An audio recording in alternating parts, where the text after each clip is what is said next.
मोदी जी, बचत उत्सव कब मनाया जाएगा? जब बचत होगी पैसों की, तभी तो उत्सव मनाया जाएगा। कल से तो आप जीएसटी रिफॉर्म कर रहे हैं। अब मान लिया हमने कुछ सामान खरीदा और उसमें मान लिया मुझे ऐसा लगेगा कि हाँ, ये तो पहले के दाम से कम दाम हुआ है। फिर एक सामान खरीदने से अगर मुझे 2 रुपये का बचत हो गया, तो 2 रुपये की बचत में मैं उत्सव कैसे मनाऊंगा? आप शाम 5 बजे आकर के देश को संबोधित करके चले जाते हैं और कहते हैं कि अतिथि देवो भव नहीं, अब नागरिक देवो भव होगा। ये क्या बोल रहे हैं आप? इस देश का जो कल्चर है, संस्कार है, अतिथि देवो भव यही होगा। नागरिक देवो भव कैसे हो सकता है? आप संस्कृत के शब्दों में भी तुकबंदी कर रहे हैं। इसे तुकबंदी कहा जाता है।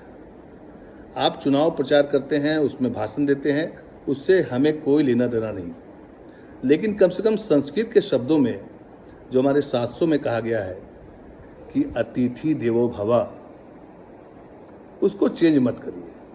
और बोलने के चक्कर में, तुकबंदी लगाने के चक्कर में कुछ भी बोल देते हैं। ये अलग बात है कि मीडिया आपके पास है, कोई इस पर सवाल नहीं खड़ा करेगा, लेकिन ये गलत है मोदी जी।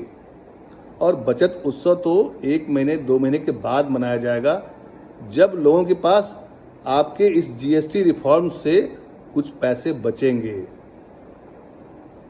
अभी तो 8 साल से जो आपने वसूला है, उसकी मार से हम सब लोग दुखी हैं मोदी जी। अच्छा किया आपने बदल दिया, रिफॉर्म किया, देर से आए, दुरुस्त आए, लेकिन हर चीज़ को भुनाइए मत।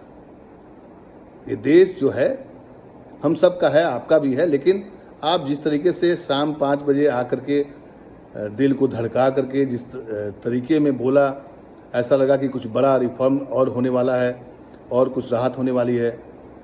कल से दुर्गा पूजा शुरू हो रहा है, तो इस पावन पर्व में थोड़ा सा तुकबंदी, खास करके शास्त्रों में जो लिखी हुई चीज़ें हैं उस पर बचिए। अतिथि देवो भव ही होगा, यही होता रहा।